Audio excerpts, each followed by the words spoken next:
Hello and welcome to another week of Reclaimers. This week we are starting our first session of Castles in the Air. But before we get into that, let's make sure that we know who everybody is. So I'm going to have everybody give us your name and introduce yourself, give us your pronouns, and what you do outside of this, starting with JP. Oh, it's with me first. And Well, you were the one who wasn't muted, so I so that you wouldn't have to I'm do never muted because I have a mute on my mic. So that's Oh, not fair. well, now I know. You did know. You do. Sorry. I'm JP Fairfield. Apparently the trolling bag of D.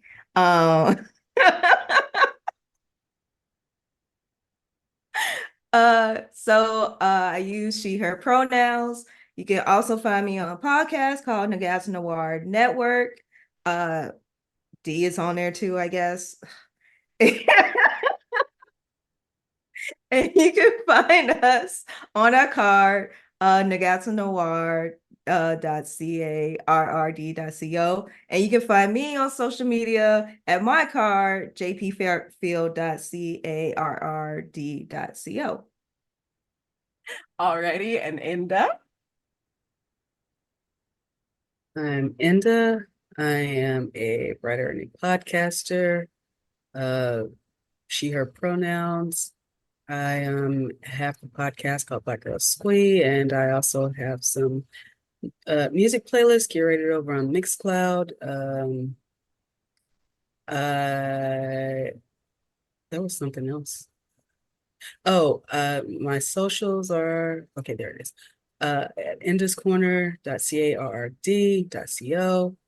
And I am playing, what is her name? Rosemarie O'Neill. Yeah, also she, her. Alrighty, and Diana. Hola, everybody. I go by Diana Moon online. I use she, her pronouns. You can find me on Twitter still and Blue Sky at Diana Moon, or on Twitch and YouTube. I see y'all judging that I'm still on Twitter. I wanted to go back at some point in the past couple weeks, but even then I was like, you know what, it's not worth it. Yeah, they officially took Twitter out and is now x.com, but whatever. Yes. And it won't show up. Yeah, and it won't show up on Chrome or Firefox, so I can't even see it anymore. Yeah. But I am on YouTube and I'm not and on Instagram, but I don't use Instagram anymore. And Twitch as xDianaMoonX. You can find me. I think the next major thing besides this lovely cast and everything is the June 9th on This Is How We Roll. The Shakespeare version of Hamlet will be coming. It will be showcase premiering, and I have a couple of bit parts in that. So very excited for that to have that come out. Midsummer's will be shortly after that, hopefully, which I have a slightly bigger part in, but still bit parts. But yeah, Shakespeare, where we queer it all up and make it better. And yeah, back to D. Alrighty, and now we will have Chris introduce yourself. Hi, my name's Chris, he, him pronouns. I write a lot about RPGs and RPG theory over at WordPress if you look up deeper in the game. I'm playing Mark Suey, also he, him pronouns. And of course, my name is Deanna Jones. I am a writer and a podcaster. You can find me wherever I am on the internet because I've been flitting around since I'm not on Twitter anymore.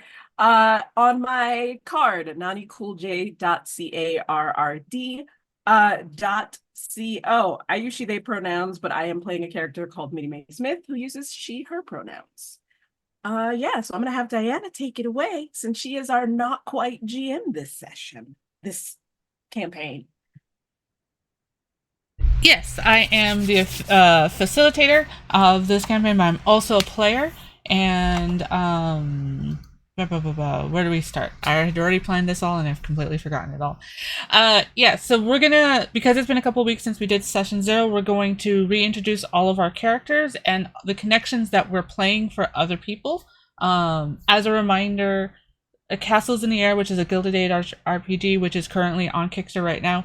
I am doing a homebrewed setting of San Francisco in the 1870s.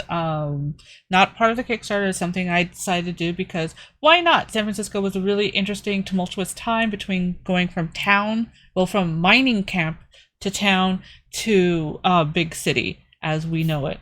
What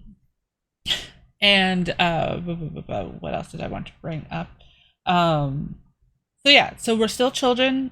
We're starting out this first session. If anybody has questions, feel free to ask.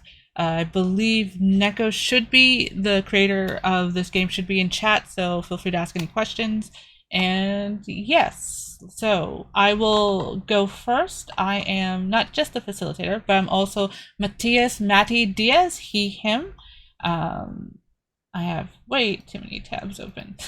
Welcome to my life. Right? Yeah. Modern role playing. Yes. He, him, 14. His castle is, I want to train around the world. Airships are out. Trains are in. Desires are nothing that we have to worry about as children. I currently have a crush on Esther, and I am family friends with Rosemarie. I am playing the prince, which is a talented golden child, spoiled but well-liked by peers, sophisticated for their age, and eager to be an adult. I'm also of new money. Just very quickly, Mateus is the middle child, but both his older and younger siblings are back in Guatemala. He was only 4 years old when they came up here, having the strongest constitution of the kids, and doesn't remember much. He's happy to be in San Francisco, to live a great life where he can do no wrong and ask for whatever he wants. Was mostly happy to work in his mama's tamale shop, but better than whatever Papa's doing at the wharf. But now his worldview has expanded with new kids in his life, especially a cute girl from Chicago. Is friends with Rosemarie because her family helps out with other Latino families coming up, and the Diaz is always around to help with translating. My bosom enemy is being frivolous because, yeah, whatever. I can have whatever I want. It's fine. And I am playing the connection Jessie Sweet, or Whisper Alone, which is Mark's older sibling. They use she, he, they, and are 19. They think Mark's an adorable kid that just needs someone to talk to every now and then. They are very patient with Esther and see themselves as an advisor to her, always with a sly smile on their face, and laughs heartily. Jessie works as a singer in the burlesque show. They tend to play with gender expression and performs either in women or men's clothing depending on their mood and the essence of the song. And I actually did forget one thing. Just as a reminder, for collaboration, we are doing a heartwarming tone, so we might get serious, but it's supposed to end happy. We're doing a decade-long game span. We are set in San Francisco, again, homebrewed. Usually it would normally be New England or small town maritime Canada. Yes, the East Coast. Historical accuracy is only somewhat important, and I did provide a huge San Francisco setting doc for my players, everybody here, if they want to use it, just to have the fun of that. But we are doing gender power balance and race, ethnic, and religious power balances as off. For gender power balance, that means there's anybody, woman, man, or other, can be whatever they want in society, and no one's going to question that. And then with racial, ethnic, and religious power balance off, same thing. Even though we are playing with historical, there might be a little bit of just little head scratchers, but we're not going to get into actual deep-rooted racism or anything like that. That would not be fun because, hey, we don't have to do that. And that's one fantastic thing about this game with the collaboration rules, is that we can do that. So just bringing that up, but that was my character and who I am playing as a connection. So we'll go right to left. Chris, introduce yourself. I am playing Mark Sui. He is him, 13. His family basically runs the print shop in the neighborhood, and they're doing stuff like the posters and flyers and stuff. And he's basically the kid that's set up to help with the family business, youngest of the siblings. And his goal is to actually turn that print shop into an actual book publishing business. Also family friends with Rosemarie. Hold on. He is his bosom enemy is perfectionism, because you gotta do the job right. And his thing is being the ringleader, the responsible one, always giving advice and that kind of thing. He's kind of an adult already in his own head. Um, and I also play. Sorry, I just have to move some tabs as well so I can read everything. Um, okay, hold on. Navigating. There we go. I believe in you. Yeah. Roy Brown, uh, who is uh who is basically the connection for Rosemarie, and he is the son of a Olone family, kind-hearted, and he basically sees her as a little sister, and he's worried that she's a little too head in the clouds for things. And he also looks after the garden on the boarding house's property, so kind of around doing stuff like that. Awesome, thank you. And next up, I believe, is JP. I play Esther James. She's she, her pronouns. She's 14 years old. Her castle is she wants to be in the theater, maybe as a dancer, actor, singer, as long as she's on the stage. She is best friends with Mark and neighbors with Minnie-Mae. She's a scamp, so always getting into trouble. My family origins is ill reputed. Her family came by train from Chicago to get away from a bad incident involving running numbers and a disgruntled customer. She misses her old neighborhood and friends, but will use this opportunity to explore a new place and create fun adventures. Her older brother works on building railroad tracks and travel to visit every now and then, but they mostly send money back to help the family. Her mother is currently a couple months pregnant, and Esther is excited about being a big sister. She likes to think she walks to the beat of her own drum, and she has a habit of dancing around when sitting still too long. And my what did you call it? My brain just my Bosom enemy? yes, thank you. Because I'm like, I know the words. Bosom enemy is I'm impulsive. Well, I mean, I am the scamp. So and then the connection that I'm playing is May Smith. She, her 19, Minnie's older sister. She thinks Minnie is a bit naive but ambitious. If she just pay attention, not get so caught up in her fantasies, Eula wouldn't have to worry about her so much. Not the most patient person in the world, considering she has to become a pseudo parent at a young age. She is tired, but tries to keep that from her little sister, Minnie, because she wants her sister to keep some of the childhood that she lost. Awesome, thank you very much. And D. I have to unmute myself. All right. I am playing Minnie-Mae Smith. Her, 15 years old. She's the oldest one out of all of us right now. And she's been in San Francisco. Since she's been in San Francisco, she's heard about many far off places from Rome, Shanghai, and down to Mexico City. So she wants to see all of these places for herself. I was about to say class. That's not the right word. She is a dreamer, which means she has a vivid imagination. She's a lover of nature and beauty. She's sensitive, and in possession of a rich inner world. She comes from humble origins. So basically, when Minnie and Eula were younger, the two of them and their father made the trip to Nevada in hopes that her father would make good money working in silver mines.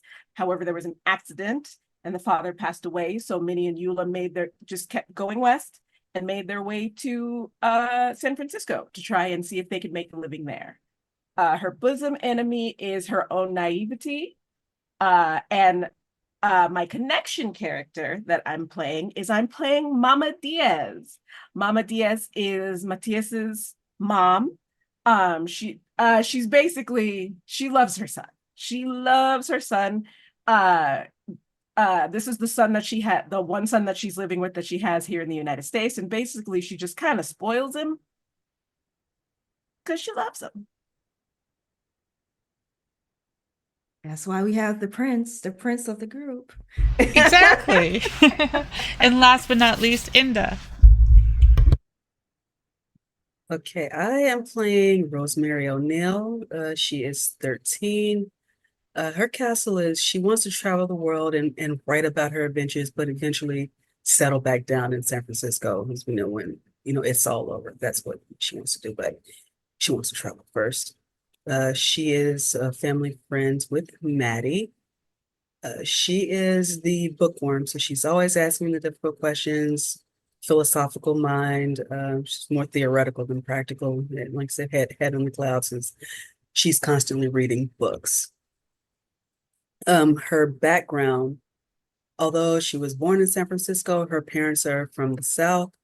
And I say that they came because her father faked a vision about having to go west, so no one tried to stop him. And I just a bit of an explanation. I kind of got that idea. If you've ever seen Buck and the Preacher, which is my all-time favorite Western, it's about, Black people coming, west, from the South, but people trying to stop them because they wanted them to stay there and work. But her family didn't have that problem. That's what the reason I'm kind of going with that. Her okay, now I've forgotten what it's called. Bosom enemy. It's that she's oblivious. Like you said, always. She got there. I didn't get there. I keep just wanting to default the struggle, Right? It is their struggle. Yeah, she's like I said, always head in the book and vivid imagination about what she's reading. So she's kind of not grounded in the real world. So she's oblivious. It's her bosom enemy. And I also play Dr. Marsh, who is the 34-year-old family doctor. She apparently takes on a little too much responsibility. She works in the area, helps local community, and she goes in to have print flyers. That's Mark's family, right? Yeah. Yes, and she's also a midwife, so she knows most of the kids in the area, probably helped deliver some of them, or not probably, did help deliver some, if not all of them. She spent time as an army doctor during the war, and she wanted to come back and help people where she could. She's got fun stories about places she's seen, but also gets quiet at times. Aww. She also hears a lot of local gossip, but mostly keeps it to herself. It's that she's here to help everybody she can. Let's go, Dr. Marsh. Awesome. We have some interesting older characters and we have our lovely kids. So when it comes to childhood, our first novel chapter generally should be something, also paranoid, of an event chapter where we're all in. My default is always suggesting baseball. I pretty much suggest it every time I play this game, but it doesn't have to be. For context, the Cincinnati Reds apparently came to play against the San Francisco Seals and won all the games here during this time in the Mission. Literally, I just looked this up. Literally on my block that I live on was where the stadium was. The first stadium in the Mission. So there is that. We can go to, like, for whatever reason, maybe like the equivalent of whatever the YMCA would be back then, like had the kids go, or we could do another event like a block party, or maybe the print shop is like doing a special like thing. What do you all feel like doing? I feel like baseball makes the most sense because like everyone, at least during that time, like baseball was easy game, especially for kids to get like play around with and most interested in. So yeah, you are right. I did suggest football because Adi, who was from Mexico, would have no idea what baseball is and was like, football. And everybody's like, what's that? But yes, every time since then it has been baseball. Now we break out the fight with spirit sub rules. Exactly. I've actually okay, actually let me get my dice. Hold on.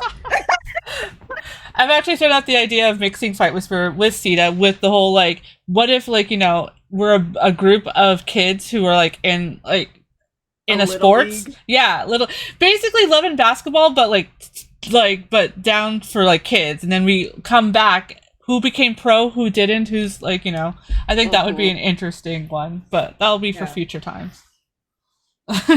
Exactly. So, yeah.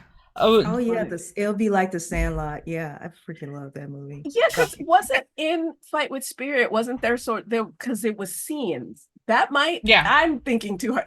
If you do it, I want to be there because that actually does sound super fun. I have promised Neko like 3 or 4 different hacks, including a Sailor Moon Sita hack that eventually I'm going to have to cash. So, yeah. Okay, so let me go back to this tab. I'm going to see if one of the connections might. Oh, You know what? Yeah.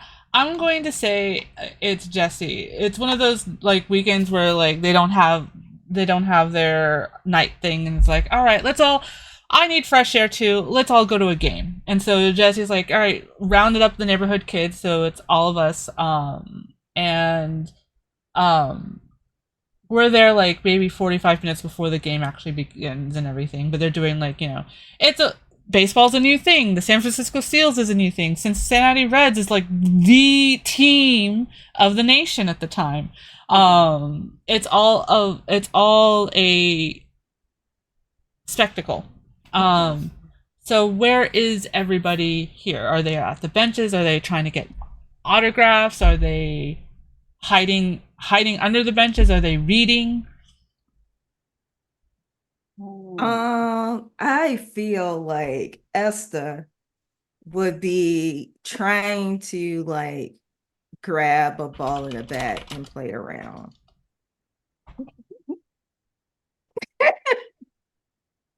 Awesome. Yeah. What about everybody else? I feel like Minnie is sitting. Minnie is sitting down and asking so many questions about how the game works. Just so many questions. So you just hit the ball and then you run? Well, why don't you just run? No, that's not how the game goes. You have to hit the ball first. And then you go run the bases, and you have to run before they catch the ball and throw it to the base you're trying to get to. Okay, that does make sense, sorta. Yes. But if you don't hit the ball, then it takes them longer to catch it. Because then they gotta come closer to come get it.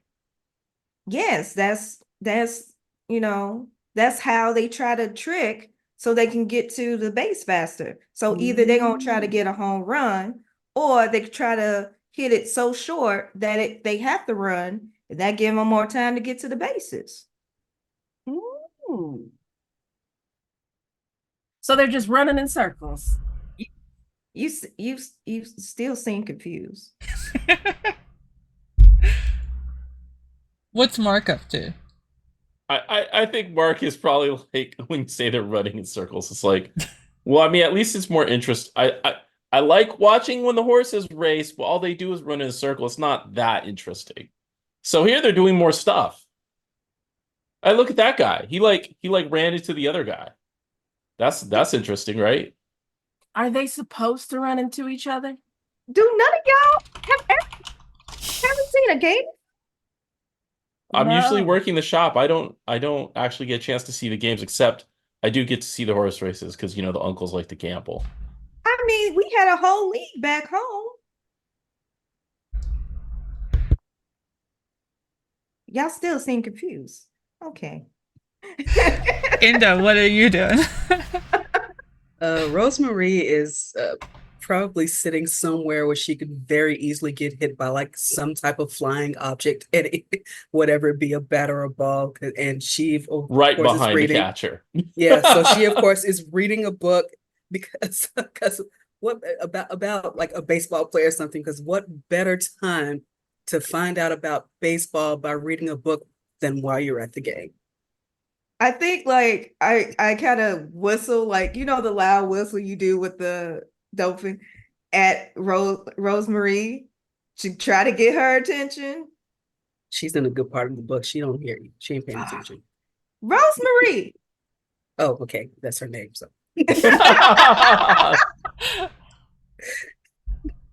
Yeah? Have you ever seen a baseball game before? No, but I'm reading all about it. They seem pretty Oh my- interesting. Are you seriously reading about the game where we're literally gonna But I'm see a game soon? but what better way to learn about a baseball game than to read about it? She's not wrong. You can find a lot of stuff in books. I just don't understand why you want to mess up such nice clothing. I mean, they look really nice. Can't you just like strut around? Do you have to get in the dirt? No, yes, like you wear certain clothes for baseball, so you don't have to worry about it getting dirty. Because But then it should be ugly looking. It's like wearing outside clothes versus inside clothes. I understand. You know what? And I think she just grabs a baseball and a bat and just like, I don't understand. But if they get messy enough, that means my uncles and aunts are gonna get some more money cleaning doing the laundry. So Oh, Rosemarie has you just know, gone hey, right back. we win and win, right? You know what? Rosemarie has Actually, just gone right back to reading. if they do that, we could probably get a look at the costumes up close. that's a good point. If we If get They a look gotta at 'em- hang them up to dry at some point. If you get a look at them up close, I could probably make some. What if we throw a mud ball at them? It's been Y'all are dry. missing the whole point of the game. The game is fun and it's fun to watch. Oh wow. Interesting. I'm gonna run over and be like, "Hey, Jesse, do you think they're gonna wash them at one of the laundromats? We could copy the uniforms and do it for the shows." You know, wait, hold on. You know that would be good.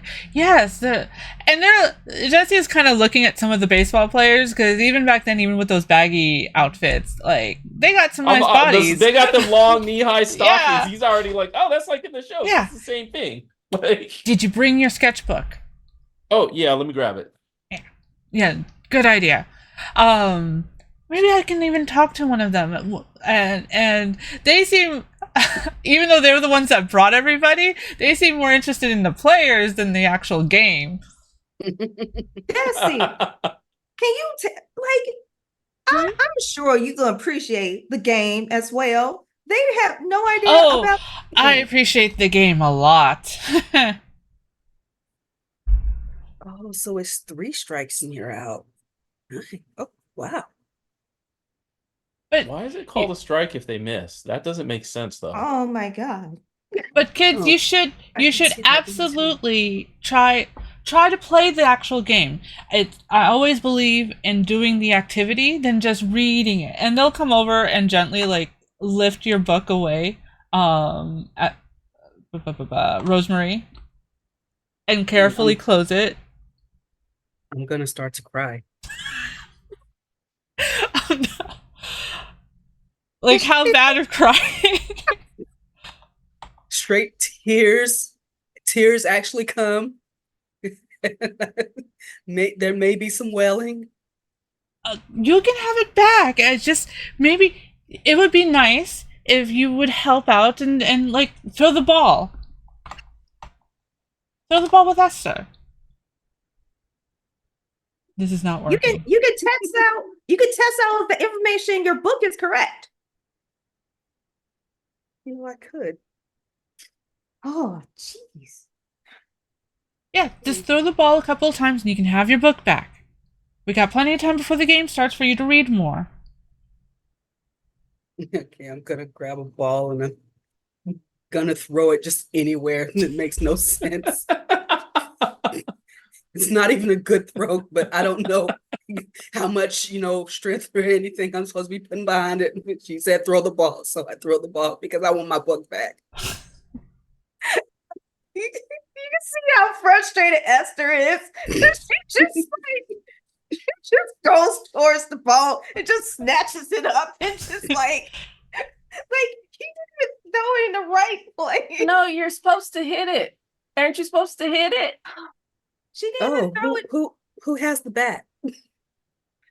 I'm supposed to throw it at the person with the bat. And Maddie's like had picked up the ball or had picked up the bat that Esther had dropped. He's like, I got it. Oh, so I'm gonna take another ball and I'm gonna throw it towards you, whether or not you're ready for it. You have to be at the mound. You Wait. And then the little flail around and actually hit somebody else. And it's like, oh, sorry. Sorry. I'm supposed to throw Here. the ball. So if you miss, it's called a strike. If you hit it, but you hit it bad, you say ball. But if you hit it right, then you run. Yes, if you make it to the base before one of them catches the ball that you hit, then you're safe. And if they catch it before you hit the base and they tag you, then you're out. But they're throwing the ball at the place you're running to, and that's safe.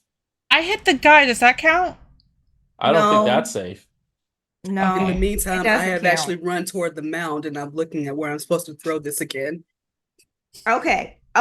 So don't do anything yet, Rosemarie. Okay. So who has the bet? Okay, Matty. Mm-hmm. So you go right here. That's where you have to be to hit the ball when it Okay. gets thrown towards you. Okay. Okay. You have That's to face where Rosemarie is, okay? Because you got to go where He'll the turn base- around because he was facing you. It's like, okay. Yeah. I kind of figured you was not going the right direction. Okay. So do y'all want to be catch the ball to make sure Matty doesn't make it to the base? Sure. I'll So catch it. we'll try. Okay. So you're gonna go at that base and you're gonna go to that base. That's first base. And I guess we can go to third base because we don't have enough people, but I guess that's gonna have to do for now. Oh wait, I can go there. If I we can go keep calling these all bases, is this like a military game? Sure. Well, the military is just down that way. Yeah, sure. Yep. Yep. Can I be That's captain? exactly what it is. Huh? Can I be captain of the military? Okay, you can be captain of the team. You can be Yeah. captain of the team. I don't think there's a captain of the whole military. I I don't think think that's so. what that's called. That's There's a general. different- I don't want to be a general. I want to be captain. No, the captain is a captain of a ship. Right. And sometimes And there's ships out over there. Yeah, but like okay, let's just Rosemarie just throw the ball, and then Matty, you just hit the ball where you think you can hit it. Okay. Okay. All I'm right. when I throw it, I actually don't throw it toward the bat. I throw it toward Matty. And I think like Matty just like and puts and accidentally bunts bunts You it. hit it. Now you gotta run. Oh, and I'm just standing there at the mound because am I supposed to go after this? Yes, you're supposed to go after it. Oh, as I start running to get It the still ball. counts as catching it when it stopped moving? Yes, you have to. Well, you didn't catch it, but when you catch it, that's automatic out. But if it makes it to ground, if you still run and get it and throw it to the base before they make it there. Okay, I got it back. And I'm I, just sitting there holding the ball. Got it back. and Matty has like jogged, like not running, just like jog like to the first base. You gotta run faster. Maddie, than that, or they faster. gonna catch Run faster, Maddie. I'm saying this while I still have the ball in my hand. Yeah. Fine. When do I stop running? Slowly jogs to when you get to the base. Okay, Rosemarie, you gotta throw it to me so I can get Matty. Okay, so I'm just gonna throw you the ball. And then I try to throw it towards Minnie. And all right, Minnie, you gotta catch it. Minnie, it's very small. So I think what Minnie does is as you like bring it over, Minnie kind of like she's wearing like kind of almost like an apron. So like she kind of lifts the apron to stop the ball. And then picks it up off the ground and is like, now what do I do? Now when Matty comes, you have to tag him so he doesn't get on the base. Oh. What if he just goes around the base? He can't go around the base. He has to get to that base. Oh. And she goes and she stands in front of the base and she just kind of stands there and waits for Matty. Still Yeah, and- holding the ball. Matty's just running towards the base because he doesn't think that you're supposed to try to evade being tagged. It's like, oh, I just run to the base. Is And this then the as part soon where as you run into each other? It looks like the part where you run into each other. Oh, I don't want to run into nobody. crap. Now I understand why soldiers play this game. That makes sense. I should Okay, start It's running like toward the rugby. base too, because I don't know where else to go. I'm just gonna run Right, toward the base. I'm kind of yelling, trying to get Matty to you gotta avoid getting tagged. Oh, okay. And we'll just kind of do we'll drop to the ground and then it starts soldier crawling, thinking that will work. So you just see this, Esther. Just So I think Esther sees this and first she was just frustrated by the fact that none of y'all can play baseball. But seeing Matty drop and do a soldier crawl, she just busts out laughing and drops to the ground, just rolling back and forth. Are we all supposed to get down? Is that what happens now? Since Matty started crawling, I get on and start crawling too, because I'm still headed toward the base too. Because we're supposed to be going toward the base, right? Oh, you know what? Y'all are the most weirdest kids I have ever met.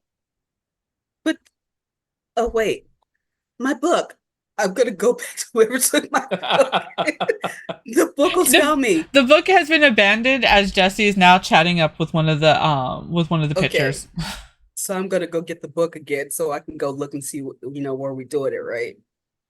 And I think it's at that point that one of the actual staff is like, "Hey kids, we got to start the game. Get off the field." Okay. Well, sir, do you mind throwing me a ball just one time? I want to experience trying to hit a ball. And I think the guy is very much like, "All right, fine," and does a soft lob. I guess I tried. I don't know if I make it, but I'm gonna assume that I make it and I hit the ball. Yeah. And yeah, everybody gets escorted off after that. You didn't get a chance to run the bases, but you got to hit the ball. No one got hurt. Matty is very much like, oh, my clothes. I don't want this game anymore. Well, no one told you to do a soldier crawl. You got on the ground of your own accord. You said I had to avoid getting touched, and she's just standing there with the ball in her apron. I thought this way I could go under her apron. Did you think crawling was gonna make you go faster than her tagging with the ball? She was just standing there. Well, you can go around her and make her chase you. Oh, I'm supposed to chase him? Well, this is really I mean, complicated. it's like seems more tag. reasonable. Yes, it is. It's a little bit like tag. Well, then why don't you just play tag? But that's not what baseball is. It's like tag, but you have bases because you're military. That makes more sense. Yeah, I guess. I mean, that's the simplest explanation I could think of right now. And yeah, I think that's a good place to end our intro novel chapter of these silly kids. Oh, poor JP. This is what happens when you're the refined one from back east coming out to this podunk town with gold at struck. Wait, is my character the only one that's ever experienced baseball? Yes. If it's brand new, it's brand new to us, right? Yeah. Like maybe we heard things in the newspaper like, oh, I guess there's this new sport. Okay. Yeah, everything in the West Coast comes after the East Coast gets it, unfortunately. We're all the way over here. Yeah. We got better things to do than baseball. We got surfing, we got whaling, we got earthquaking, Our favorite sport, earthquaking. Exactly. So the next phase is bosom enemies. Let me read out. Hold on. How that works. You get to assess your bosom enemy for the previous chapter. If your bosom enemy didn't come up in the previous chapter, you create a short scene or vignette to with your character to deal with it. This phase assesses whether or not you struggled with it previously. If you didn't struggle, you need to blah blah blah. Frame a short scene. Struggling with your bosom enemy means taking some action in response to being confronted by your bosom enemy. If you reacted positively, you check the positive side. If you gave in to your bosom enemy, you check the negative side. If you think you did both, you're allowed to check both sides. Replace the text in the middle of the check boxes with a sentence describing what you did in more detail. If you feel like your bosom enemy as you chose isn't working as expected, you have the ability to change it. You're not locked into this if you realize coming through play, oh wait, this is not what my character is struggling with. So this is where we do a little bit of an assessment.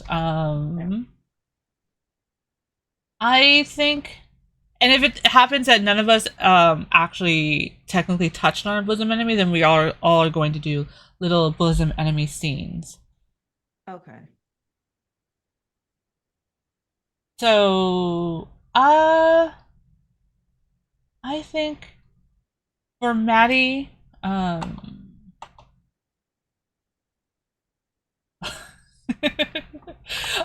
for Matty, frivolous. I did try to bring that out with Matty. I don't know if I did a good job of showing how frivolous they are. I think you did, because I feel like when you was complaining about the clothes getting dirty, like I feel like at least for my character, Esther wanted to be like, oh, the rich, of course the rich boy doesn't want to get dirty. Exactly. Okay, I think I did tackle it a little bit. Yeah, I'll say I got a negative from that because like even though he did do it, he probably for the rest of the game was like just worried about his suit and everything and just like, no, I don't want to play anymore kind of thing. So yeah, so I checked negative and then didn't like getting dirty. Didn't care about the game anymore. So, what about you, Chris? Do you think you hit your perfectionism at all? I don't think I did. I think he was just a little too confused about everything going on, right? Like, Yeah, fair enough. And then JP, Um, think you're impulsive enough? I don't know if I was that impulsive. I think I was just too concerned with trying to teach out a game. Mm-hmm. Yeah, I don't think I was that impulsive at all. Okay, so we'll need to do a scene with your character. Uh, Oh, D, what about you? I think there was naivety there because she was not understanding how that game worked, but she was still like getting in it and still like doing the things that she was supposed to do, even though she didn't understand. So I think I'm going to say that was kind of a positive. yeah. That she didn't understand or that she was struggling to learn? That she was willing, the positive is that she was, that she was like struggling to learn. Like it's Okay, not yeah. something that she's familiar with, and she was trying to make it make sense, but she also wasn't being like, well, I don't want to do this anymore. Yeah, she was actively, yeah, that makes sense.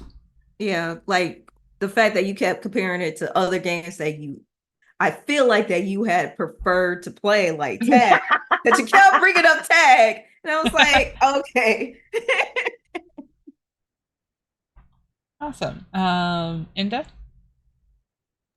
I definitely think she was oblivious. I mean, it started off not even hearing anybody trying to call for her because she's reading the book. But, she does participate for a moment when the book is taken from her, but she does, run right back to that book when she needs, to Yeah. figure something out. So do you think it's a negative then since you preferred to have stayed oblivious to everything? Or I would actually think it's more positive because when she goes back to the book, it's not because she's oblivious, it's because she's trying to learn. Or she thinks this is where she's going to learn. Fair enough. Yeah. Okay. I would So agree that it was positive because she was easily convinced that, hey, if you tried it out in real, you can compare it to your book. mhm. Yeah. Awesome. Okay. So for the two of you that didn't struggle, this can be a solo scene or a vignette. It could be with a connection or with another player character or a combination. The important part, and I'm just reading this straight from the book, is that the bosom enemy must be struggled with and an action must be taken in response to the struggle. It doesn't need to be a long scene, and it could be for positive or negative. Like, you don't always try, it's whatever you feel like your character is naturally, are they going to respond positively to it or not? So, Remind me real quick, who offered to make versions of the costumes? Because I Minnie think did. that's a scene we could play out, right? yeah. Minnie did. Yeah. Because I could totally see I've got the drawings of them, and we're like trying to make our versions of the uniforms, Mm-hmm. and that's where my perfectionism is starting to kick in. Okay. Yeah, we could do a short scene with the two of you. Um, Maybe Minnie, you've gotten the pattern down, and he's like hovering over you or something. Basically, like I'm sitting there sewing it, and like I get like a seam done, and I kind of like lift it up to look at it to see if everything's okay. I'm totally Uh, on the other side looking real close. uh, I think what happens is when she's put what she's sewing down, she sees you over there, and it's just like, I okay, when did you get over here? It's looking good. I just want to make sure we get it right because like, it's supposed to look like, I guess, like some kind of game military uniform. I'm a little confused. Well, I Esther mean, was saying a lot of things. It didn't seem to make sense to me, but they have a lot of stuff back east. that's true. They do have a lot of stuff going on back east, and I think Minnie goes back to doing what she's doing, and she actually like as she's working on something, she makes a seem slightly too big as she's working on it, and like she goes to correct it, but there's like it's like a line and then like a Yeah, yeah. Oh, I hate being this person. As a player, I hate this person. So it's like, but like it's like, oh wait, you got that wrong. what? Oh, mm, it looks I did, but nobody's gonna notice that. It's too small. It's too small. But I mean, it's part of the show. Well, hmm. Well, do they look that close to people's costumes on the stage when she's I up think there? I think sometimes after they look close at the costumes. Hmm. All right. And so she goes and like gets a seam ripper and starts like ripping the seam. And then she goes back to do it again. Uh she goes back to sewing it again and she does better this time. But like now she's in her mind, she's like, oh, Worried. people are gonna look at this, so now it's gonna get messed up. So now she's making more mistakes as she goes because she's so nervous. Um I think what's gonna happen is Mark's gonna be like, oh, maybe we need to take a break. I know when I'm working on the printing press, sometimes my hands cramp up and then I have to take a break. Yeah, maybe I should relax a little bit. Well, either way, I hope your sister likes it. I'm sure she will. You know, we don't get a lot of new costumes. We kind of just mix and match parts, but I think this will be really cool. Yeah, just now we just have to understand how baseball works. Is she gonna hit a ball on stage? That seems dangerous. Yeah, you're right. That does seem dangerous. But I mean, I know they were juggling fire at one time, so maybe that's okay. Hmm. Yeah, juggling fire is definitely dangerous. And yeah, I think Eula kind of sits back for a bit to let her hands rest, and like she thinks about it and thinks about it and thinks about it. The more she thinks about it, the more she wants to make it. And so like she rests for a good maybe 5 minutes and then goes back to working. Like the time you're resting, Mark does not understand the designs very well, but he's looking really close, like he's gonna learn more. Yeah.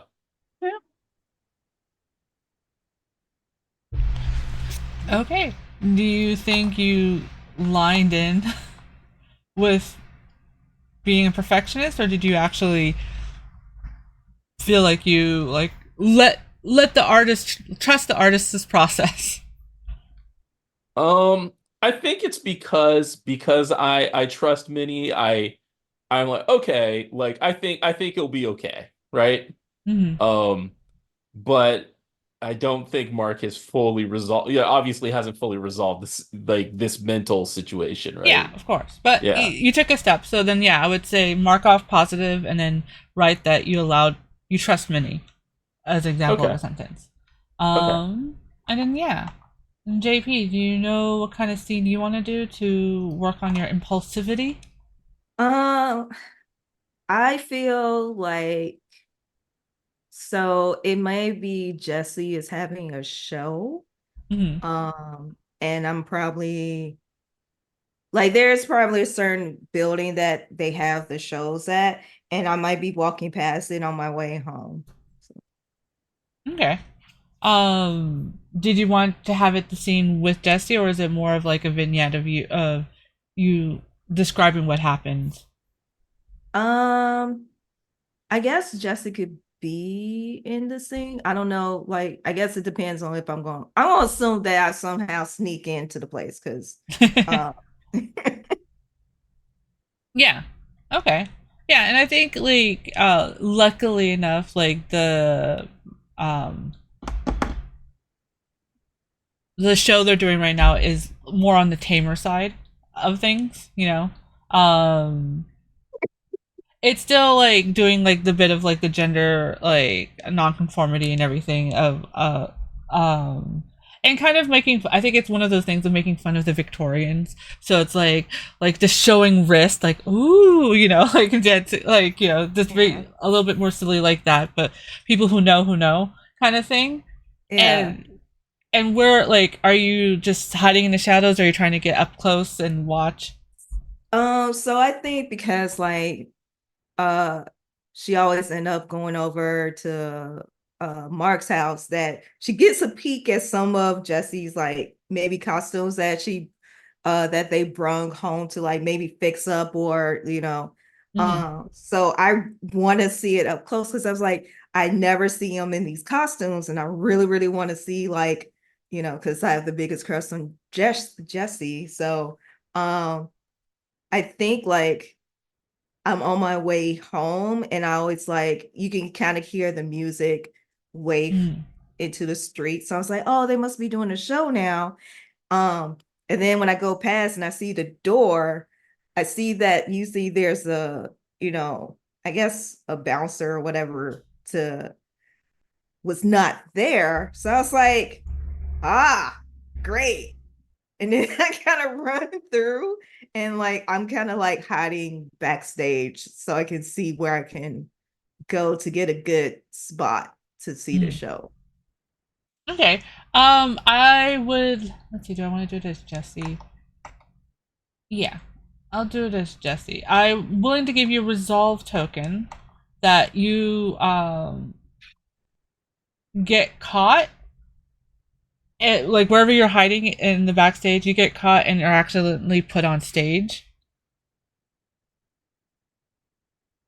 So there's the full embarrassment of that, and then Jesse having to like take you and then reprimand you behind scenes Um, if you're willing I to take think it. what happens is and this might be uh I think they do like it's supposed to embarrass me, but I think I kind of sit there quiet for a little bit. And then I'm just like, wait, I'm on stage. Hold on. And I just start dancing around, just like and like singing very loudly and just like and you know And I'm just getting my little life, and I guess the person who tried to embarrass me was just like, oh, this was the wrong choice. Yeah, and I think it's Jesse who adapts and is like, yeah, like consequences of showing your ankle. Like kid, you know. But then I think the act ends and they we all do our bow and everything and they'll gently take your hand to go back off stage because the next show is supposed to start and everything. And I think Jesse does have like a affable expression on their face and everything. It's like, shouldn't you be home? I should, but I'm not. But did you Mm. see me on stage? Everybody saw you on stage. I know. This is my first time. I wish I knew because then I would have had my act perfected, but I didn't. So, just had to do it. What they call it, just had to make something up right then. But did I do good? Did I do good? Your act was very entertaining, and I see you have. And this part, they mean genuinely. Like I see you might have a career in this, in acting and performing. Really? You think so? And Mm. so you see Esther does a little twirl and she's just and kind of you could see that she's trying to mimic dancers that she saw before, but she Mm. doesn't get it quite right. Yeah. But the thing is one. Actually, no, repeat that. We'll talk to your parents and see if they're interested in enrolling you into a program for kids your age. But the one thing I should mention that if you want to make friends and become a good actor and performer is you should never try to upstage them. Upstage? Yes. See, this was mine and my partner's dancing partner's time to shine. Oh, so I didn't do good? And they're like, how do I explain? you your performance was good. Your act in coming in and barging in wasn't. Well, I wasn't exactly trying to go on stage. I was just trying to watch, but somehow I got pushed out there. So, Fair enough. I did see that, and they kind of looked backwards towards whether the stagehand that did it. Um, but well, you should have just went off stage. This isn't this isn't a show for kids after all. It's for oh, adults. okay. It's for, I mean, why do adults get special shows? Why I can't get a special show? That's Do what kids? that's what performances for kids do at those newfangled things called schools. Yeah, but then they always do the puppets and stuff. I don't want to see no puppets. Fair enough, those puppets can look very scary. Um Very disturbing. They have they shudder at a memory. Um but adults, it's one of the privileges of being an adult. We get to have things that are just for us. Mm, this sounds suspicious. Why is only for y'all? Why can't kids get special shows too? Are y'all doing something that's fun and y'all want us to know? Jesse, I want to do stuff that's fun too. What, you get permission from your family and they know that you're here and and not sneaking in. Oh boy. Now, I'll let this go. I won't tell your parents. No. Okay? I don't want you in trouble. I mean, am I? I mean, well, there would be one time they Yeah, I did already get in trouble for something else, so There you go. thanks. Now, But since I did so good and you have no kids show, that means you need a kids show. So guess what? I could be in your kids show. I'll talk to management and I'll get back to you. Okay? And like Esther grabbed her hand and was like, "Oh, thank you, Jess. You are the best, Jessie. But like, is there so I can't come and see you in your show ever?" Mm, not until you get a special invitation from me. In a few years. In a few years. I don't know if I could wait that long. Well, we'll see. If I talk to management, maybe if they decide to do a daytime kids show, then I'll be able to do a daytime kid show performance that you can see. I okay, Jesse. I guess that's all I can ask for then. If you do a kids show, I would love to be a part of it. Cause You'll be the I want first to person be I on think of. yes, because I want to be on stage too. So And you deserve to be on a theater stage. Now, go along. It's time. It's time for you. I don't want your parents to worry about you. okay, if we do a kids show, do I get to dress up like you dress up too? In costumes? Sure, yes. Okay. I pinky promise. Pinky promise. Okay. I guess I'll go home unless you gonna let me watch the rest of the show. Good night. They're like pushing you off the back door. Did you confront in a positive way or did you lean in, JV? I think you leaned in.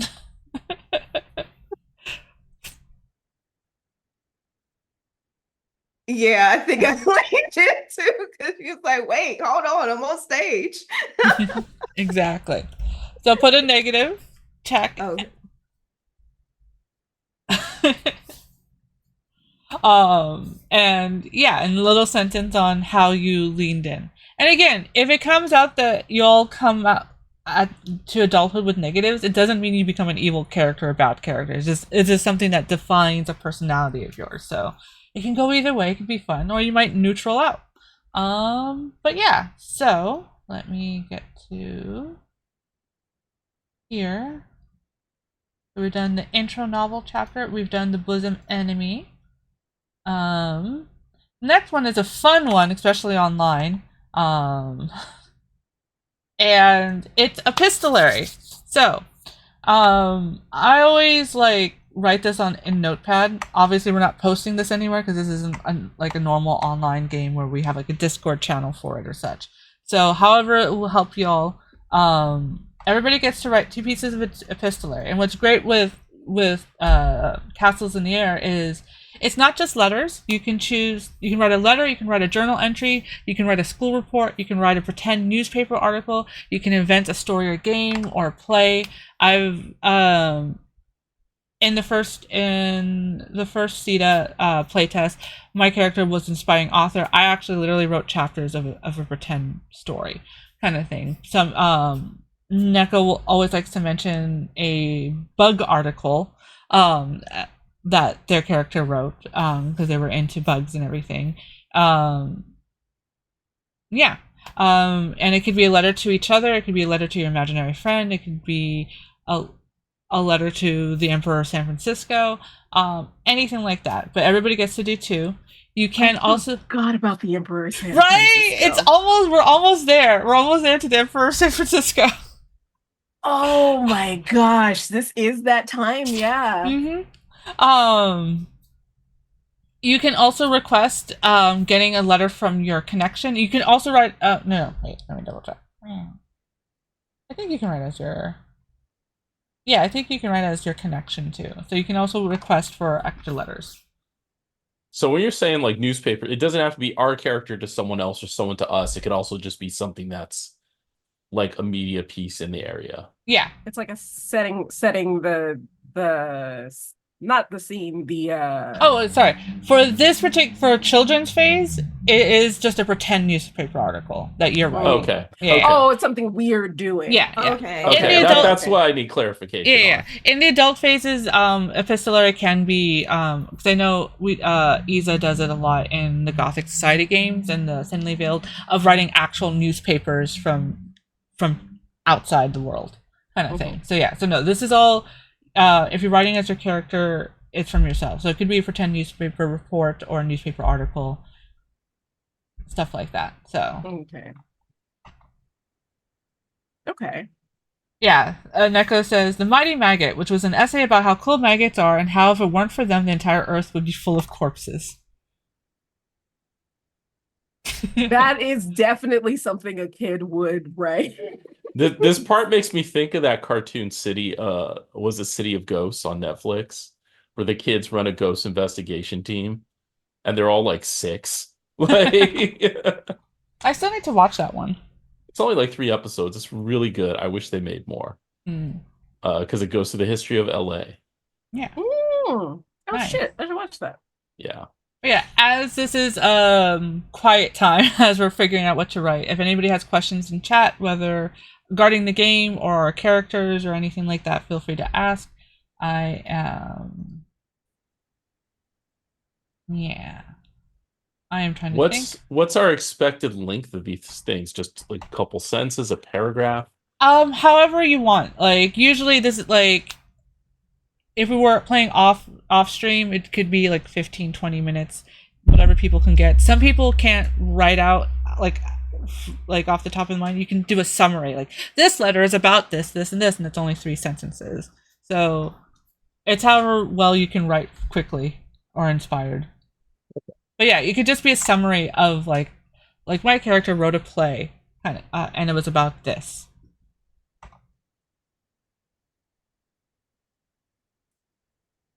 Then I know exactly what my character would write about. Yeah, I know what mine is gonna write about.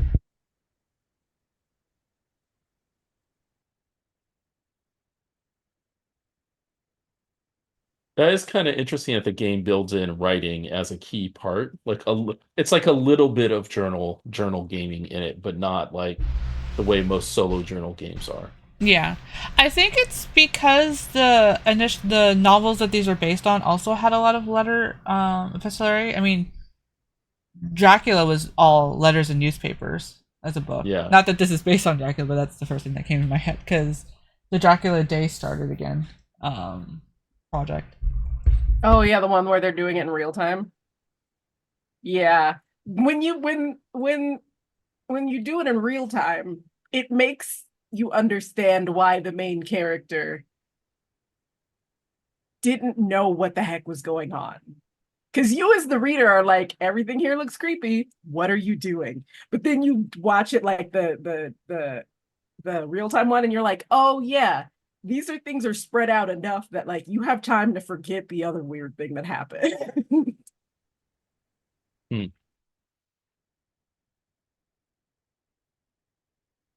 I am going to adjust my camera, so I'm going to be off screen for a moment.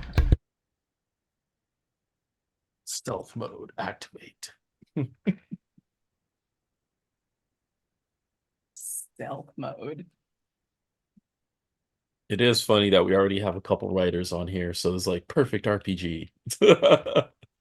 Honestly, I was kind of excited about the epistolary phase because I was like, yeah, I like because a lot of times in games that I run, other games that I run, just outside of this, I like to do stuff like add little letters and newspapers and stuff like that.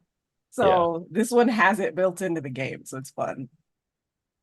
So now I'm a little curious. The part of that also means doing a little quick research because I'm sort of like, if Mark wants to make a publishing house, I wonder if we actually have public libraries at that point.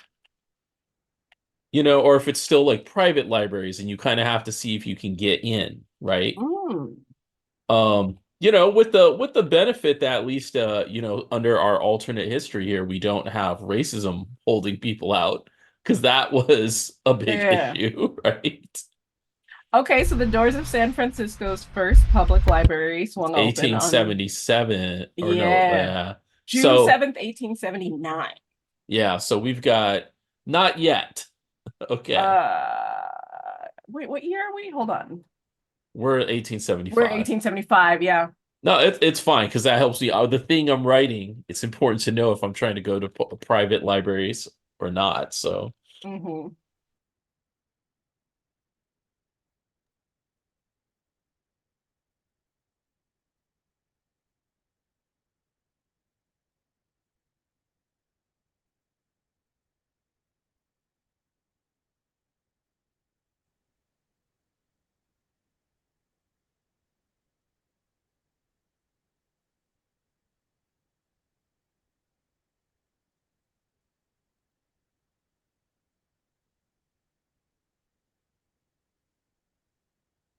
Oh, okay. So the pretend newspaper is inspired by the March sisters in Little Women having a club where they wrote a pretend newspaper. The newspaper included stories they wrote, news about things happening around their house, and a report on how everyone's behavior had been that week. That's pretty cool.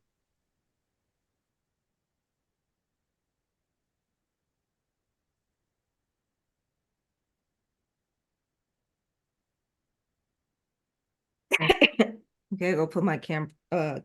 Well, not off, but just gonna hide for a little bit.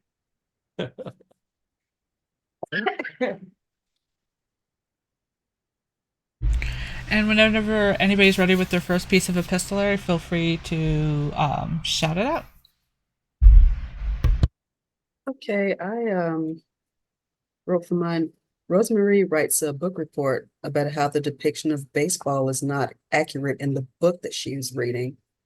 She'll mention how it doesn't mention tag at all, and for some reason, there's no crawling to the bases in the game mentioned in the book. But she'll talk about how Esther taught them to the proper way to play.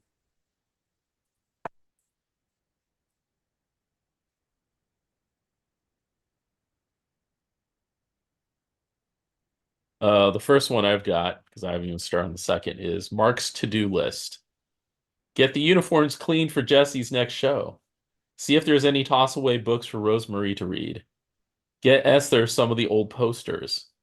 See if the library will let me look at the see if the academy will let me look at the library third time. Get more medicine for Dad's knee from Dr. Marsh.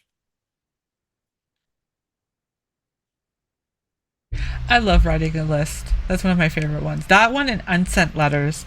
I love doing like very sad unsent letters. The game I desperately can't wait for it to hit PDF form is The Shape of Shadows from Gian Shem, because you use a planner, like an old calendar planner, and a notebook, and basically you're the assistant to a magician who's learning real magic. And so the game has you doing stuff like drawing little sort of ritual symbols or like trying to put things in your planner. And it's sort of like as you play further in the prompts, prior things you wrote take on completely different meanings. And it's not like a thing where it tells you draw exactly this. It might say like draw something that means this, like draw something that means loneliness to you.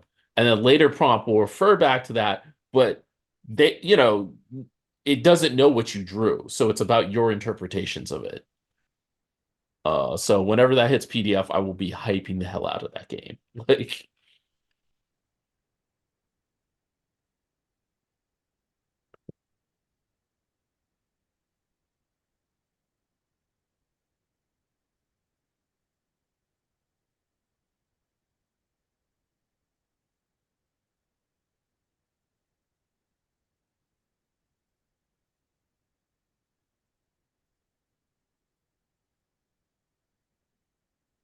I did write something short, so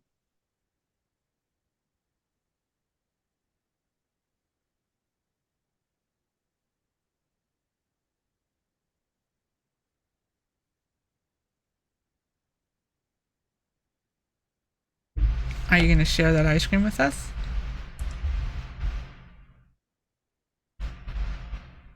No.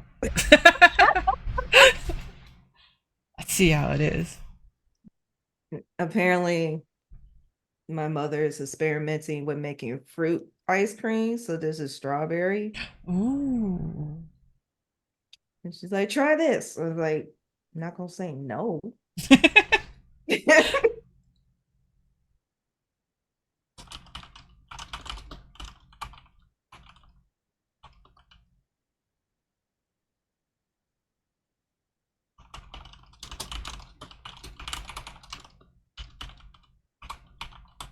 If anybody else want me to be a guinea pig for your recipes, please. Exactly.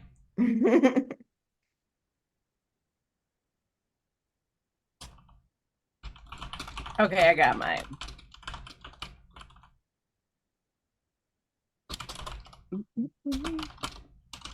So I think well, not I think, I know, I just wrote it here.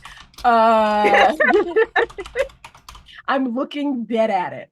But Minnie actually writes a diary entry. And so she writes in her diary, "Dear diary, today I learned about baseball, or at least I tried to learn about baseball. It doesn't really make sense to me, but Esther told me that there are teams all over America and they travel around and they play other teams. Doesn't that sound exciting? Getting to travel around and meet new people. Maybe I should learn how to play baseball so I can travel alone. Maybe I should ask Esther if she could teach me more. Then I can make a little baseball costume for myself. But I'll make mine more comfortable. Also, I won't slide around in the dirt as much because Matty's right. Getting dirty doesn't seem like fun." That is so cute. I love it. I got my first letter done, and it is a proper letter. It is written in mostly Spanish, sent down to their family in Guatemala. Dear siblings, because I didn't want to take up with names. Everything has been great up here. I do miss you all, and Mama and Papa miss you too. How's Abuelita? We just received the fabric from you all the other day. It was a little dusty and dirty, so I made sure my friend's family got it nice and clean. Did Tio really make them? It's so good. I've made some new friends. They're a little weird and funny, but they've been nice to me and don't mind when I'm not up to playing silly games. There's this one new girl from the middle of the States. She's very pretty and energetic. When do you think you all will be coming up? Every time I ask Mama and Papa, they always change the subject. Love you all, Matthias.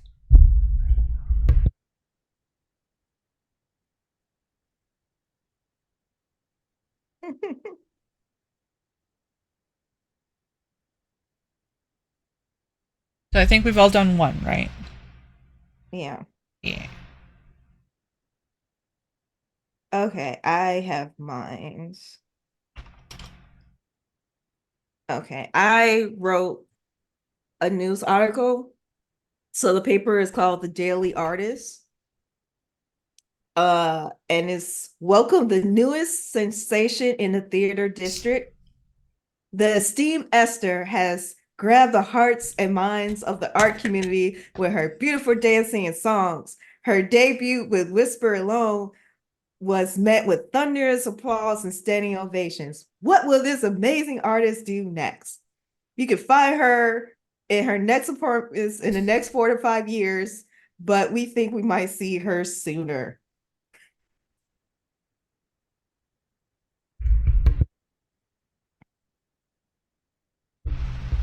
That's great.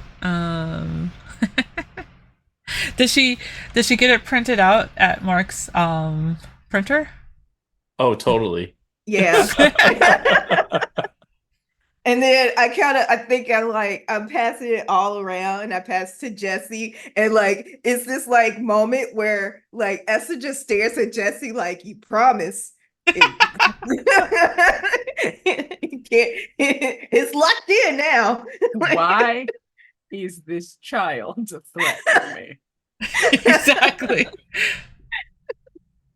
Jesse just like talks to Mike. You need to get other friends. So I did a journal as well. Uh, I was lucky to get out to the game. I was confused, but it was fun. We got back and ate some of the pastries from the bakery down the street. Esther managed to convince the baker to give us extra egg tarts, but she said I had to print something up for her in return.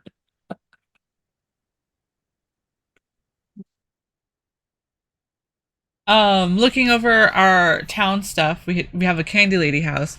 I think, um,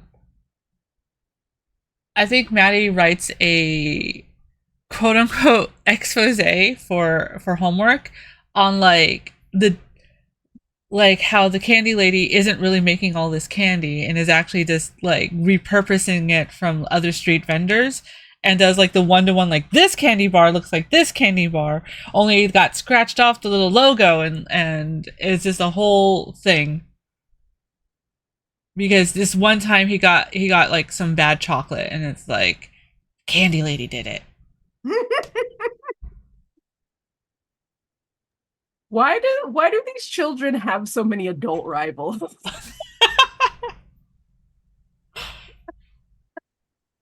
Gotta break down the system. Now we know why we're always fuck them kids. I mean, I don't think it's so much a rival. I think it's more of like I look up to Jesse, but also at the same time, like, you know how kids always like, especially if they have a favorite person, they want to marry them. So it's pretty much like, look, we're in the same business. So it only makes sense that we should be together. She's gonna be a menace when she grows up.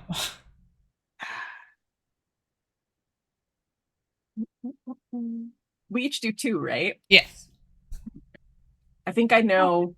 Oh, I thought I knew what my second one was, but I just forgot it. I forgot we do too. Yeah, I took a cue from Chris and Rosemarie made a list of the next books she's gonna borrow from her mom's library.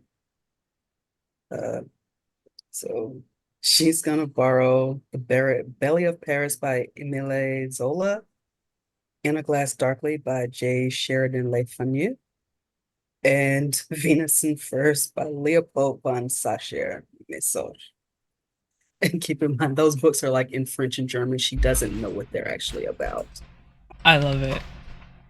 You've got probably a little translation dictionary that's only getting you like 25% of what's going on. You're doing your best. Probably for the best at her age. I'm curious. What are those books about? The Le Fanu book, that's actually, some of it is partially erotica, but it has like some vampire stuff before Dracula. Oh, And one of them I know is actually sapphic.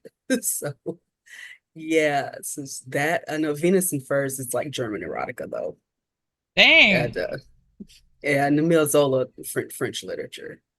And So, she has no idea what these books are saying. no, but she wants to read the book. So I think for Minnie's second epistolary, she's actually, what you see is it is a couple of sort of like plans for things that she's going to sew.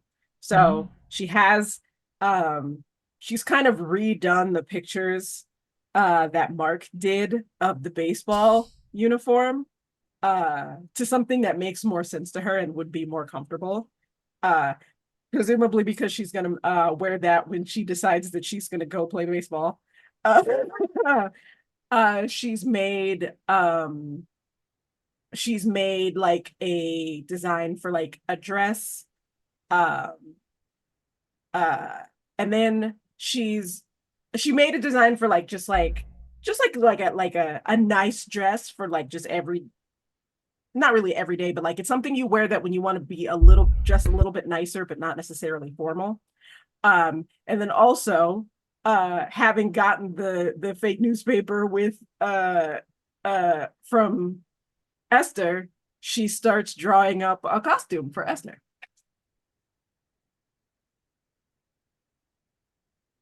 Nice. Was that everybody's second? Did everybody do their second? No, I haven't did my Okay. second one. I'm still No worries. I just want to make sure. Going old school and writing it down.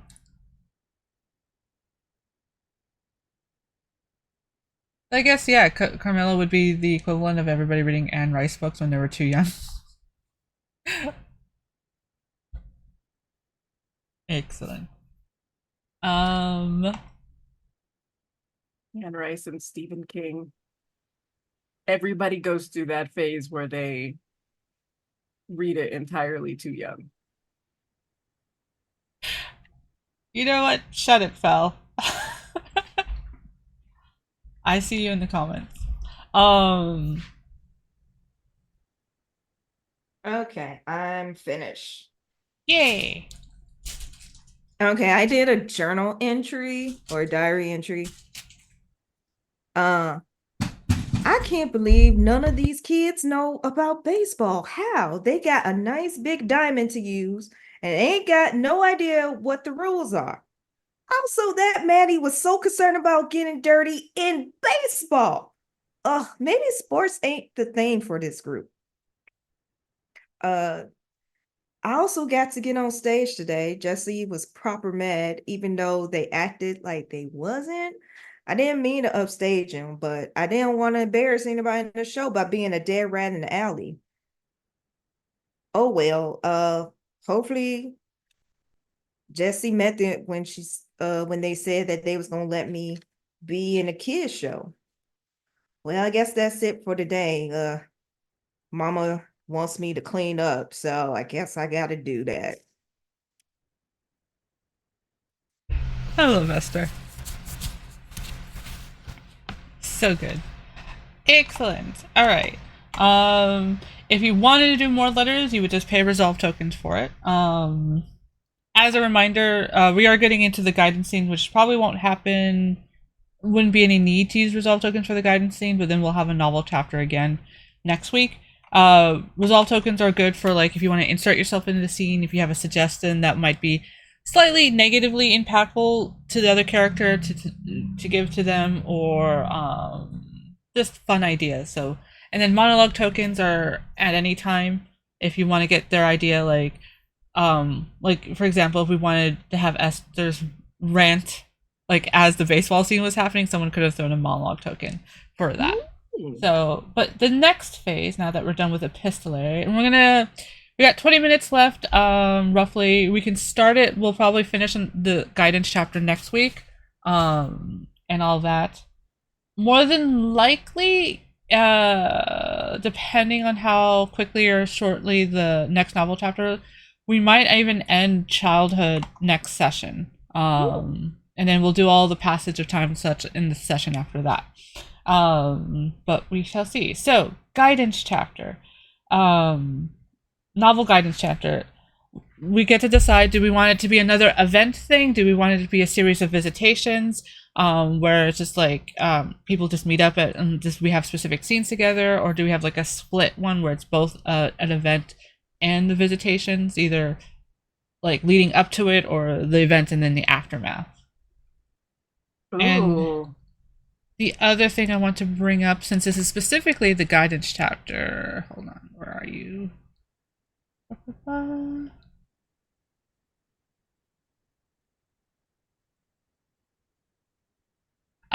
Generally that's I just have to remind myself. So that's when your adult connections will be in this, and they're trying to help you with something. It could either be directly related to your bosom enemy, or it could be just related to like an issue that they're having, or anything. You generally it's supposed to be towards the bosom enemy, but doesn't necessarily. But it will help in that way. So, and as you playing the adult connections, you do not have to give good advice. You can give bad advice. You can be well intentioned and give bad advice. So don't feel we all ain't Mr. Rogers up in here.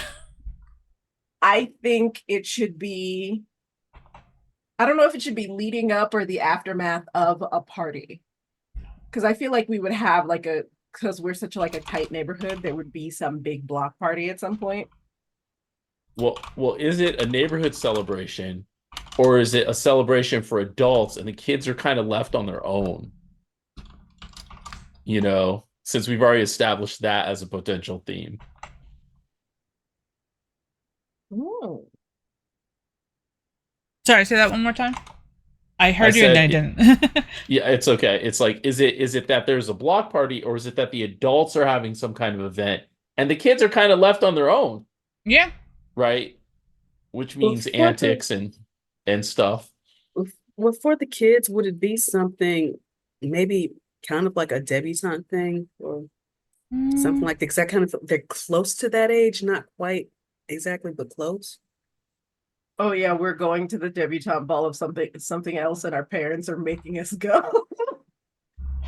I don't possibly. I don't think we're of the class to have debutante balls. None of us are necessarily. Well, we Um, got two new money people. Yeah. that is true. We do have two new monies. Um, hmm. I still That's why I like the kind of block feel like, party idea though. yeah, yeah.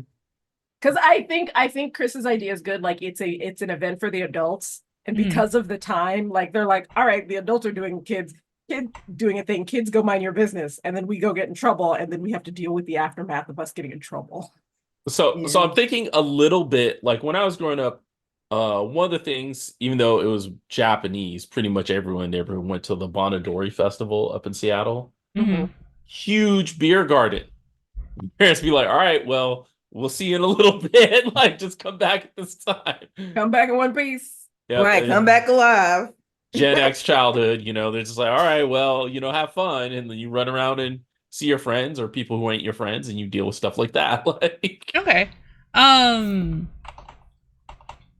hold on, just double checking. I like that. I was also thinking because it'd still be a few years before the Conservatory of Flowers is completed, but maybe they have like a couple of like what's it? Botanical garden. Oh yeah, there's also the Botanical Garden, like fundraising Like, events, yeah, to finish the like construction. like flower viewing events. So like this is a taste of what's Yeah. So the guidance chapter apparently is just a series of visitations, but I still think we can hover it around like We it's can a say yeah, we it's a can week. basically say that we got in trouble for something, and then like now the series of visits is the aftermath of the trouble. Yeah, and we can frame it around like it was a couple of days of like these fundraising events for the Conservatory of Flowers finished being built and everything. Because yeah, I think it's in '79 that it gets finished and or that it opens and everything. So we're a few years off from that.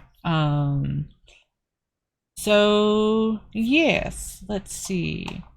Let me see what else I should read just to make sure. Guidance chapter for me is, I'm sorry, Neko is not one of my favorite ones, only because when I play the adult, I'm like, am I doing this right? Even though I just said you can give bad advice, I'm still like, but I must be an adult now. I don't want to be an adult and be responsible for a child. You know? Where the word child came. Look, we all know what we're about. Responsibilities. Yeah.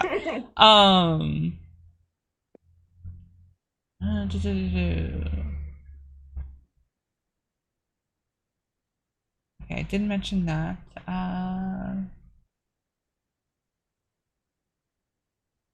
So yeah. So again, this could be your own connection, but if it makes sense that it's another person's connection, that adult connection that you're talking to, is completely fine.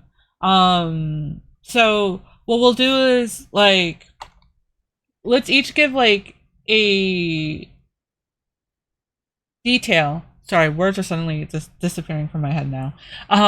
Let's each give a detail about what had happened at the event. And it doesn't necessarily mean a detail that caused you to be in trouble, but might lead to like, oh yeah, that makes sense that point A, point B, and C led to point C kind of thing. So I think that the detail I'm going to put in is that at this was obviously a great chance for local businesses to like advertise. So it just so happens that there are 3 printing presses there trying to advertise that they can create the most delicate fake flowers, you know. So of course that got the Sui family into like red mode, you know. So that's my detail. I think my detail is one of the little fundraiser things that they have that's like that they are like, ooh, exciting is they have a like poisonous plants exhibit that maybe they're not keeping too good of an eye on.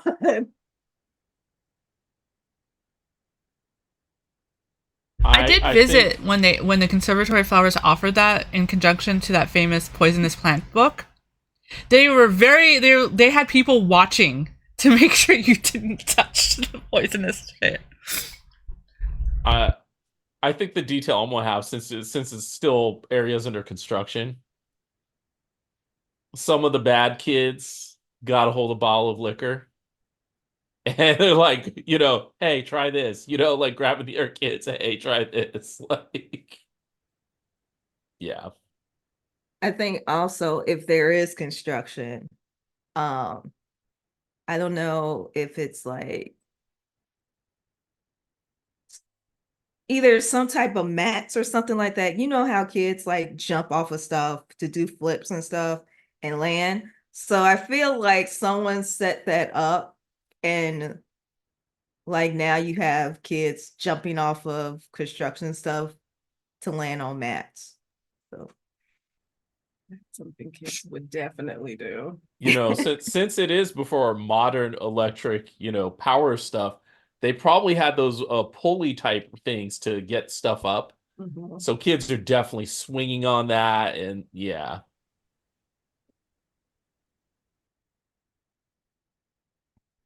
I'm going to say Mrs. Hannigan is offering a prize for like whichever of these fake flowers or whatever inspires her next the next sort of like costuming thing she wants to do for whatever show she does. Nice. Okay. And I will excuse me. Also add that Bicycle Willie was definitely like trying to challenge people to outbike him. Since we got Bicycle Willie in here. Okay. On a penny farthing. Challenge. He's best friends with the Emperor of San Francisco. Oh, 100%. The Emperor of San Francisco. Hold on. I have to explain this to people who don't Are know. from California. Hold on, where I know I linked it in here. Yeah, scroll back up. There was just some guy who was like, hey, I run this shit now. So proclamation. Norton I de Gratia, Emperor of the United States of Protector of Mexico, being desirous of allaying in dissensions of party strife now existing within our realm, do hereby dissolve and abolish the Democratic and Republican parties, and also do hereby decree disenfranchisement and imprisonment for not more than 10 nor less than 5 years for all persons leading to any violation of this imperial decree. Norton I, given at California this 12th day of August, 1869, which was in the paper, and he declares himself the Emperor of San Francisco. And people just shrugged and like, sure. and there's whatever works for you. I think Nice it's on story, bro. Yeah, I think it's on Montgomery Street that there is the plaque that it's still there and everything. But yeah, he was a gold rush businessman. And he rode a bicycle all over the place. So that would make sense. He's best friends with Bicycle Willie. Yeah. Okay, so does anybody have an idea on how their visitation will be with their adult?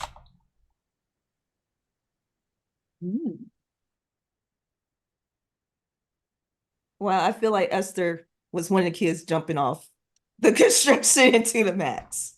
So, and I feel like someone tricked off on her to her parents and she got dragged back home. I think Rosemarie, she's actually gonna get caught reading one of these books she's not supposed to be reading. All right. I think. Does it have to be your connected adult, or can it be someone else's connected It can be adult? someone else's connected, yeah, if it 'Cause I makes more think- sense. I think what happens is Minnie gets a little poison ivied because she didn't know what it was until like it was too late. And so now basically she's got to like talk to Dr. Marsh about how everything hurts. Okay, poison. Actually, I'm gonna write because we won't actually have time to do these things. Mhm. So Minnie and Dr. Marsh, poison ivy. Um, Esther, did you want to have yours with Jesse regarding the impulsivity, or with someone else? Okay. I think, you know what? I think I didn't realize I needed to have it with one of connected adults. So I think what happens is I'm jumping off construction site stuff, and I think Mama Diaz is the one who caught me and Ooh, dragged me to my parents. Mm, nice. Okay.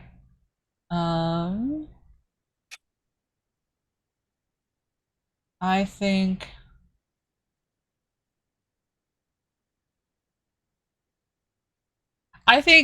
because so Maddie's all about like, I'm an adult already. I'm sophisticated. They wore their finest clothing and everything, and they were trying to be mingle with like the older kids and adults, and they accidentally they didn't mean to. They got drunk. They were given the champagne and everything, and it's just like, oh boy. Oh boy. It's right. Oh, who catches them? I think since we're jumping around to different people, I think it's gonna be Eula May.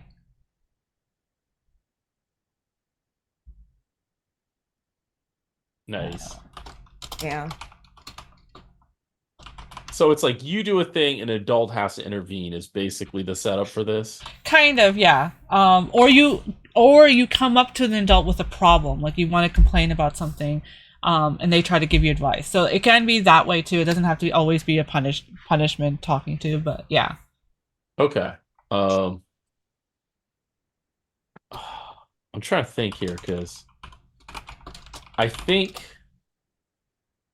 so. Can I do one of the adults who's already been there? Is already Yeah. taken for one of the okay. No, that's fine as long as the other person's okay, like doing yeah. multiple scenes. Yeah. It's just because I'm like I'm not going to take my the adult who I'm playing because that doesn't make sense for me to talk to myself. Yeah. All right. So I think I think oh yeah, that's totally fine. I think Yola May, you got drunk, but I was there. Mm. So we both in trouble, right? Like You're supposed to watch him. What are you doing?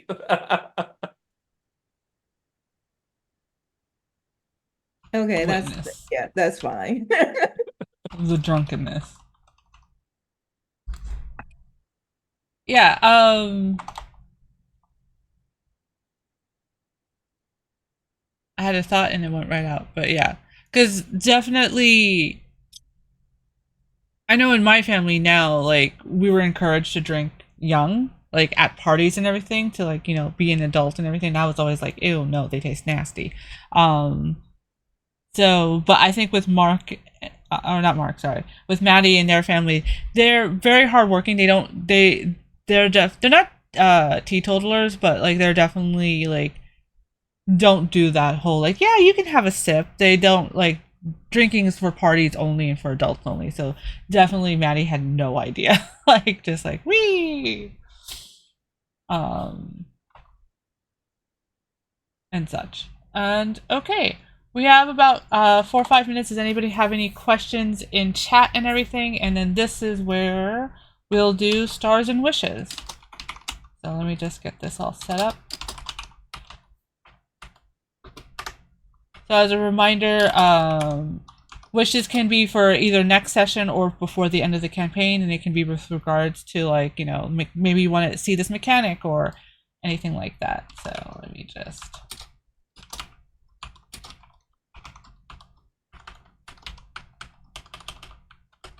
Ba, ba, ba, ba, ba.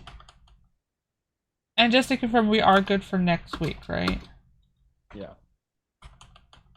Cool. Stars. I'm gonna go with Mark asking if they were gonna be hitting the balls on stage. Oh no, that's gonna be dangerous. But wait, they do have fire sometimes.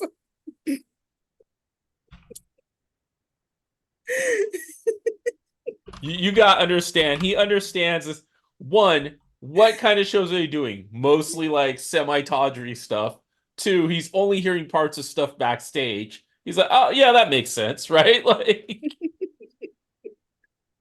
So he's yes, probably seen some janky version of Chinese opera where they're kicking swords around. So he's like, you know, like his scale of what's dangerous on stage maybe isn't properly set. Like, well, if they have fire, may as well hit baseballs too. Hey, okay. Yeah, exactly. also, you got to realize he's helping work and fix the printing press. So, like, that's also kind of dangerous too. Like, Yeah. yeah. I do want to say stars for Esther's whole like. I also like the whole getting on stage, and I kind of want to see more like. Do you start doing an entertainment career thing? Right? Does this reoccur? Right? Excellent. I'm JP? gonna say Oh, D, go ahead. I'm gonna say stars for Esther trying so hard to teach us baseball. She really wanted us to learn it, and we were not getting it. It hurt me to pretend to be a character who doesn't care about baseball. Because I'm playing in another CETA game where I'm playing a very boring fiance. His entire personality is baseball only, and I've been enjoying He basically requested, like, can we have matching baseball outfits as our wedding outfits? Oh, You know, wow. that's how. Yeah, That's all he cares about. yeah. JP, your star. I think a star to end up for Rosemarie, like pretty much coming to tears with her book taken away, and the fact that her listen to read books are rock. Erotica that she doesn't even understand. They're in different languages. Right. It was just something about those covers, I guess. Look, they are in her mom's collection. They must be okay. I think my star is definitely to the whole like trying to learn baseball thing.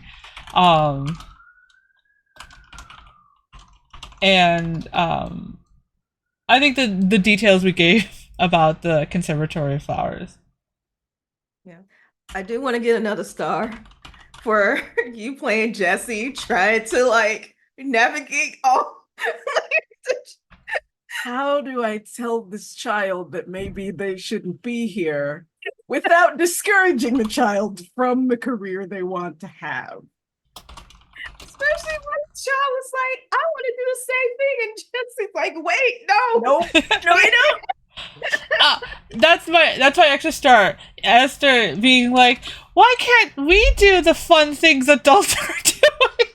Oh my god, that was so funny. Are you guys doing fun stuff without us? That was just so. I was just like, how do I respond? Excellent. All right. What about wishes?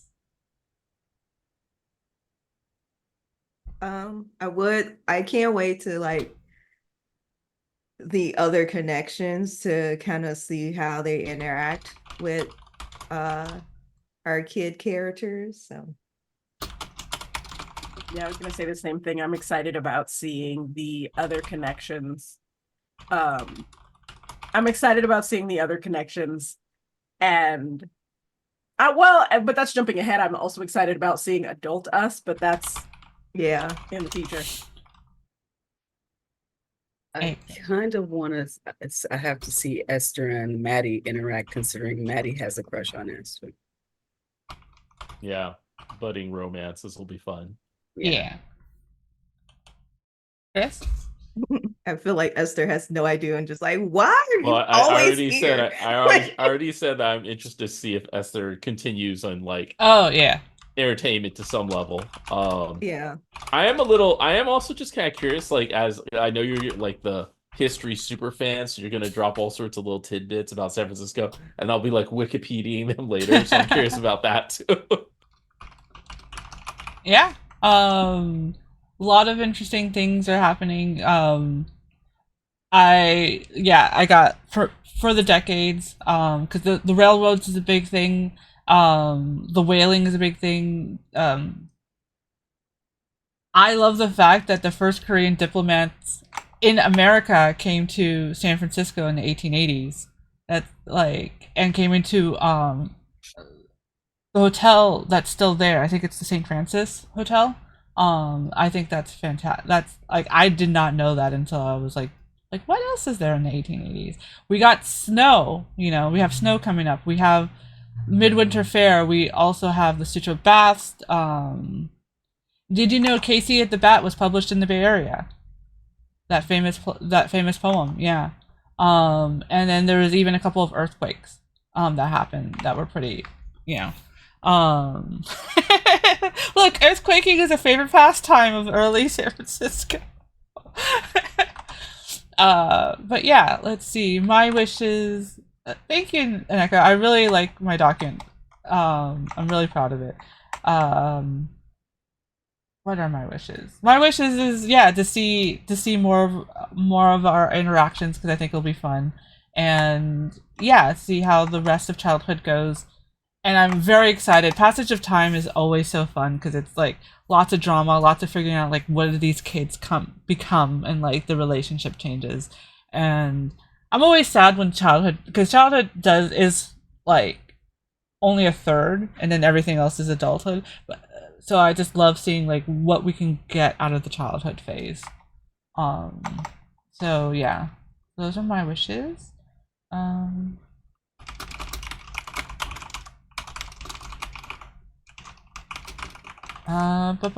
So let me mark. Oh no, I won't mark off guidance, because that's what we'll be doing next week. So yeah, next week, guidance chapter, bosom enemy, epistolary, and possibly even getting into the beginning of the next novel, the final child novel chapter. I don't think there's any other comments and questions. Ooh. Necklace says, Louisa May Alcott has a short story about a whale jaw that has been made into a seat, telling a child about it, how it was killed by whalers. Scathing indictment of the whaling industry, but, for kids. I think that's freaking awesome. Yes, we need to get more whaling into this. And, yeah. I definitely wish if we could somehow get into the haunted Shanghai tunnels. before we exit as kids. But yeah, that was some shit kids get into. Yeah. That was our session of Castles in the Air. It is on Kickstarter right now. I'm pretty sure everybody in chat is already backed it, but in case you haven't, it's going on for another few weeks. We already hit. I say we. For people who didn't know, both Deanna and I are actually part of Castles in the Air. We were sensitivity consultants and cultural consultants for America. And also I will probably proclaim I was one of the first play testers of this game 4 years ago. I can't believe it's been that long. So, it's been a delight.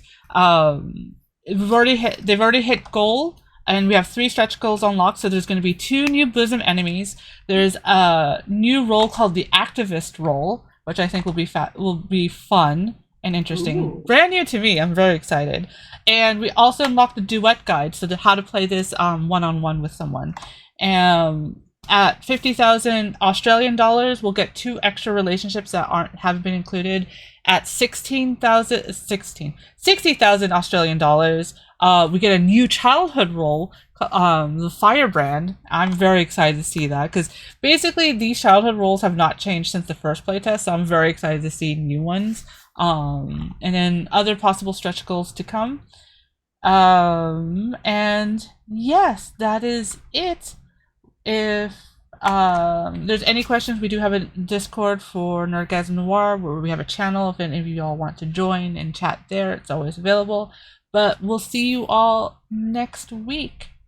So yeah, bye everybody. Bye.